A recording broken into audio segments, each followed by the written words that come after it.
US Secretary of State Mike Pompeo has called on Guyana's government to step aside and respect the March election results and announce visa restrictions on government officials. European Union leaders gathered in Brussels this Friday and failed to reach an agreement on the post-COVID-19 recovery package. The burial of late Ivorian Prime Minister Amadou Gon Coulibaly took place in his hometown on Friday.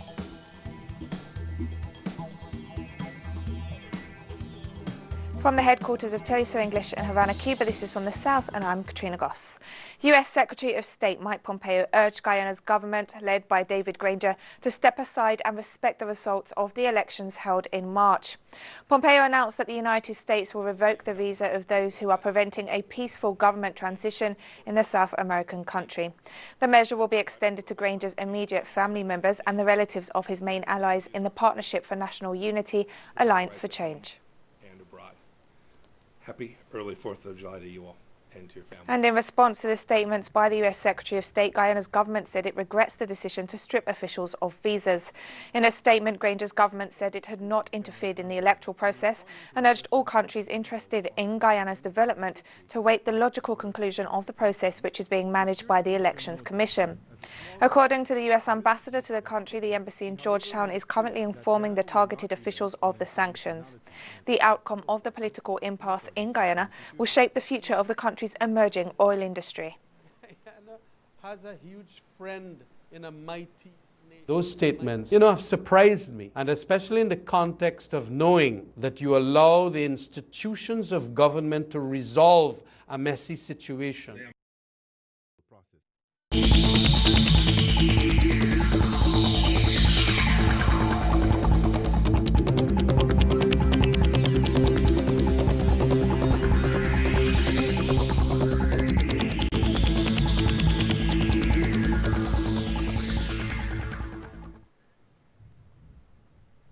The Bahamas' main commercial shipping port has seen throughput volumes drop by about 20% amid the COVID-19 pandemic. According to President and CEO of the Ararat Port Development Company, Dion Bethel, volumes in the midst of the pandemic are 15 to 20% below regular volumes during the same period last year. However, Bethel noted that there has been an uptick in the importation of lumber, building materials and general store merchandise, which were down in April and May.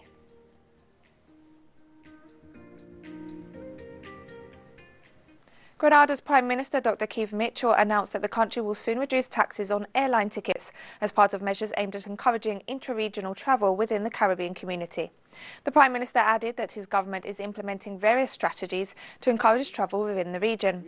As the government implements various strategies to encourage travel within the region, he spoke on the pending liquidation of regional carrier Liat. Mitchell explained that other airlines will fill the void left by Liat, which suspended its services in April after most regional states shut down airports as part of measures aimed at containing COVID-19.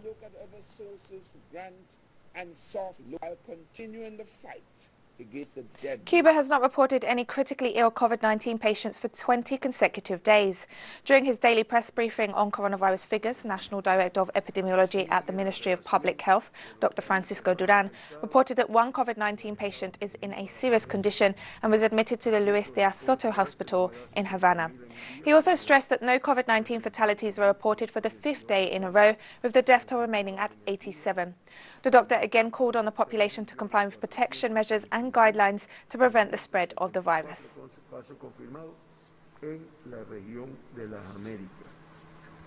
St. Lucia Minister of Health Mary Isaac expressed gratitude to Cuban health workers for their efforts in fighting COVID-19 on behalf of her people and government. A statement on the Facebook page of the Ministry of Health and Wellness highlighted the contribution and services provided by the Cuban health personnel in St. Lucia and several other nations affected by COVID-19. 113 Cuban health workers arrived in St. Lucia on March 27th, including nurses, doctors and biomedical engineers, and were deployed across several health facilities. This Friday, 30 of these Cuban collaborators departed St. Lucia after having completed their mission. The health minister recognized the free, voluntary and humanistic support provided by the Cuban medical workers, whom she praised for providing an extremely good service.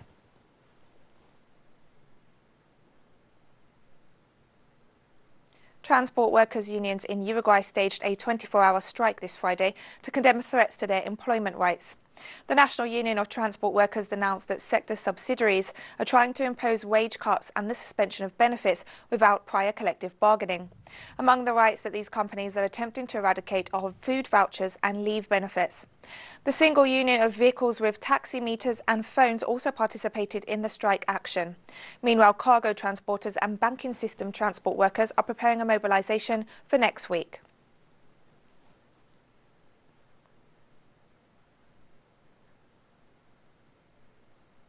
Colombian Senator Iván Cepeda has called on the Attorney General's office to investigate Senator and former President Álvaro Uribe for his ties to María Claudia Daza, allegedly linked to the vote buying scandal and illegal financing of President Iván Duque's electoral campaign. There is abundant evidence of the participation of Ms. María Claudia Daza in the 2018 election campaign, when she was part of Senator Álvaro Uribe's legislative unit. For this reason, I have filed a disciplinary complaint today, since I consider that such participation could have been encouraged or directed by Senator Álvaro Uribe, which constitutes a very serious disciplinary offense. In Nicaraguan Army Chief General Julio César Aviles has strongly rejected the smear campaign launched against the military institution. The general warned that the Nicaraguan army is being attacked and smeared in order to undermine it. Aviles stressed that soldiers, sergeants and officers fulfill their missions and tasks with all moral authority and not on the basis of their incomes. Finally, he called on the Nicaraguan people not to let themselves be deceived or manipulated.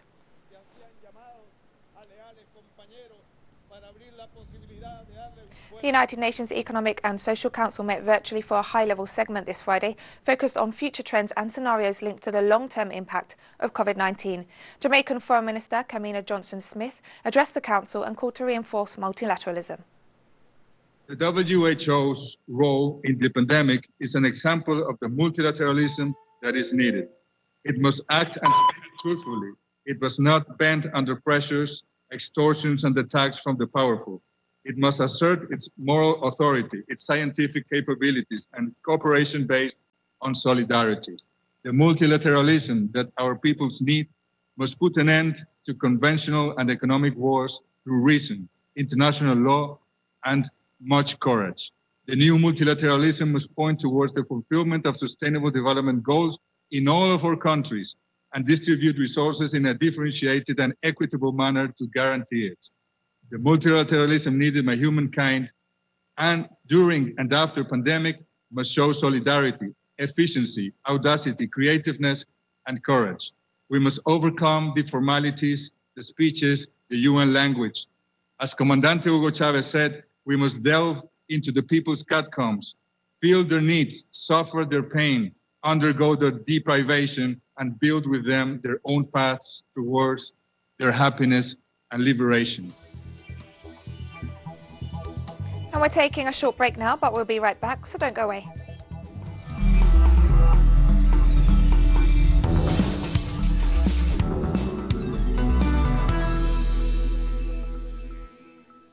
Welcome back to From the South. European Union leaders failed to reach an agreement on post-COVID-19 economic recovery this Friday.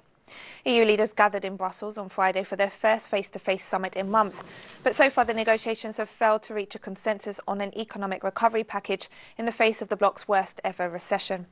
The EU Commission has proposed a recovery fund totalling €750 billion, but there is still no agreement on what percentage of that figure should be grants and what should be in the form of loans.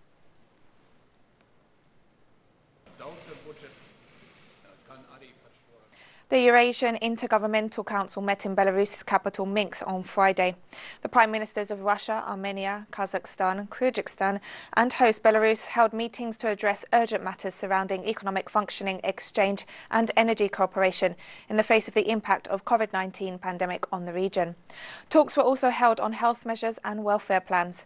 The Eurasian Economic Union is set to boost its integration process, which could result in the launch of a common currency.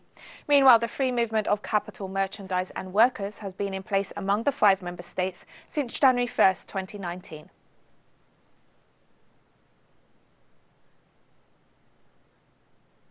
Acting U.S. Secretary of Homeland Security Chad Wolf said that the U.S., Mexico and Canada will keep their borders partially closed, at least until August. The U.S. official stated that the measure responds to an agreement between the three countries with the objective of stopping the spread of the COVID-19 pandemic in the North American region. The borders of the three nations have been closed since March after an agreement to limit movement between the countries. The measure has been extended on several occasions. U.S. top infectious disease expert Anthony Fauci has stressed that something must be done to stop the spread of COVID-19 and noted the importance of global cooperation to fight the pandemic. Large outbreak. There have been, as you probably know, close to 140,000 deaths, and we have several million infections. That's the sobering news, is that there are sections of the country, particularly a group of southern states, particularly California, Florida, Texas and Arizona, as well as others, that are seeing a resurgence where we had a baseline of about 20,000 cases a day has now gone up to 30, 40, 50, 60, and even 70 on the last count. So we've got to do something about that. That's something we need to address. If it's smoldering in another part of the world, we're vulnerable here. I mean, we saw that absolutely when it emerged in a well-defined geographic area in China, and then all of a sudden, the entire world with more than 220 countries have been involved. So that's the answer to your question. It is global by nature, so we need global organizations and global cooperation. Residents of Spain's second biggest city, Barcelona, have been urged to stay at home unless absolutely necessary after a surge in coronavirus cases. The citizens of all these municipalities must stay at home and go out only if it is essential. This is our request. We depend on all of you to stop the contagion spreading everywhere, and we recommend too that you don't move to second homes during this weekend. UK flag carrier British Airways is retiring its entire Boeing 747 jumbo jet fleet following the huge blow to international air travel caused by the COVID-19 pandemic. The pandemic has hit the air transport sector hard, with the latest casualty, American Airlines, which is the biggest airline in the world, set to lay off over 25,000 frontline employees. Meanwhile, United Airlines warned last week it could lay off as many as 36,000 workers. Virgin Australia has also collapsed and is being bought out by a US company. The airline has announced plans to lay off 12,000 staff.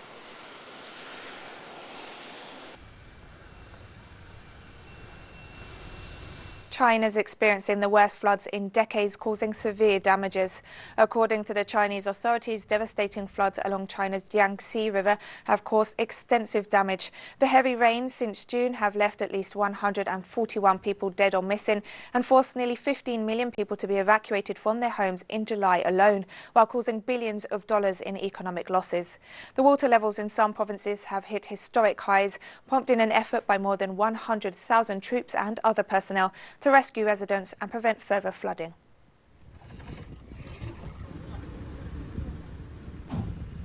Chinese Foreign Ministry spokesperson Hua Chunying has stressed that high-ranking United States officials continue their absurd attacks on China.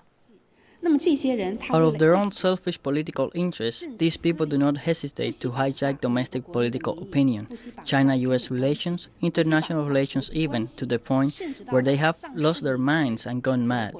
Such short-sighted behavior of drinking poison to quench one's thirst is causing seriously harm to the United States itself, as well as the world. It's really absurd.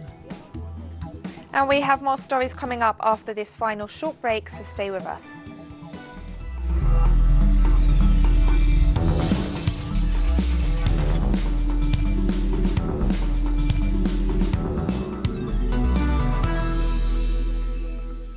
Welcome back to From the South.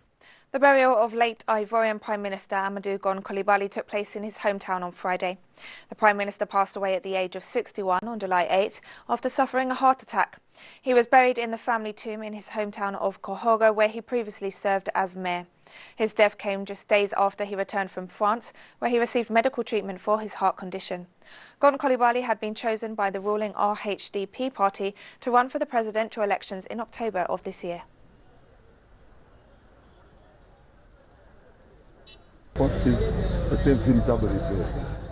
He was a real landmark. He's a reference. He's an example. He's the Prime Minister. He is a man in particular. He was complete in every aspect of his life, socially, professionally, and culturally. Really, he's done some good things, and he's the one we wanted as future president. After our father Alassane Dramane Ouattara, we wanted Amadou Gon to be the future president, but man makes plans and God laughs. We came to the funeral of our former Prime Minister in whom we found hope, in whom we believe, but by the will of God, he betrayed us a bit. We can say it like that, but it was God's will. We will leave it at that. The Office of the United Nations High Commissioner for Human Rights this Friday called on all political actors in Mali to exercise restraint and use peaceful means to resolve the conflict in the country. The announcement by President Ibrahim Boubacar Keïta that there will be investigations into the violence is welcome. It's essential that all alleged human rights violations and acts of violence committed during the demonstrations are the subject of prompt, thorough, transparent and independent investigations, and that those responsible are held to account. We call on all sides to exercise utmost restraint and use peaceful means to deal with their grievances, which have been triggered by a variety of factors, including the outcome of delayed parliamentary elections, alleged endemic corruption and weak governance, heightened insecurity and violent extremism in different parts of the country. We're also concerned that since the demonstrations on the 10th of July, there's been a proliferation of fake news and messages online inciting violence, which risk heightening tensions further. And the leader of Mali's opposition June 5th movement, Imam Mahmoud Dicko, this Friday welcomed the mediation mission sent to the country by the Economic Community of West African States. Anyone who comes here today to try to help us, to ensure that Mali is a peaceful country where it is good to live, I believe that these are people we must welcome with open arms. And so we really spoke as brothers and as Africans, and I hope, inshallah, that something will come out of this that will give Mali back its greatness. Kenyan health authorities reported 389 new coronavirus cases this Friday, bringing the total number to over 12,000. And today, 389 people have tested positive to the disease from a sample size of 3,545. That means that Kenya today has some 12,062 positive cases that we have dealt with. And we have so far tested some 233,641.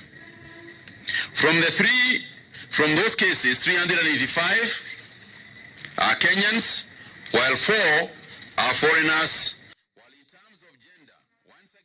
Authorities thanked the Cuban government on Friday for sending a medical brigade to support the fight against the COVID-19 pandemic. The Henry Reeve Brigade, who will be arriving in the country tonight to serve and offer services for the next 6 months. And they are specialized doctors in internal medicine, oncology, cardiology, renal and pediatrics. On behalf of the government, we are thankful to the Cuban government through Ambassador Ernesto Gomez Diaz for this kind gesture. Commercial flights between the United Arab Emirates and Iran resumed this Friday after being suspended for 5 months due to the coronavirus pandemic. We do our best to make sure everyone entering the country is checked by symptoms, as well as any record of being in contact with infected people. We make samples from anyone with symptoms. We have carried out around 11,000 polymerase chain reaction tests for our dear passengers so far, and the statistics are very good. Under 1% of passengers have tested positive for the new coronavirus and have received treatment for the health ministry. Today we saw an Emirates passenger flight arriving here for the first time after 5 months. Of course, its cargo flights began sooner. There will be 1 flight per day, and God willing, we hope there will be more flights. Other foreign airlines have also requested to resume flights, and I think that will happen over the coming month.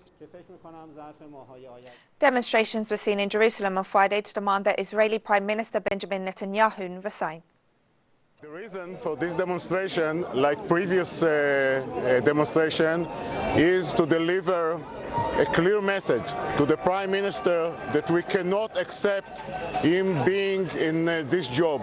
It's not only because he is persecuted in court, but is a failure in every sense regarding his treatment of the coronavirus situation. We want to release Israel from this Prime Minister who is acting in a criminal way. He needs to be in court. He needs to leave this country to deal with the corona crisis. He uses this corona crisis in order to be a dictator.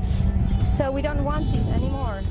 And we've come to the end of this news brief, but you can find these and many other stories on our website at telesurenglish.net. You can also join us on social media, Facebook, Twitter and Instagram. For Telesur English, I'm Katrina Goss, and thank you for watching.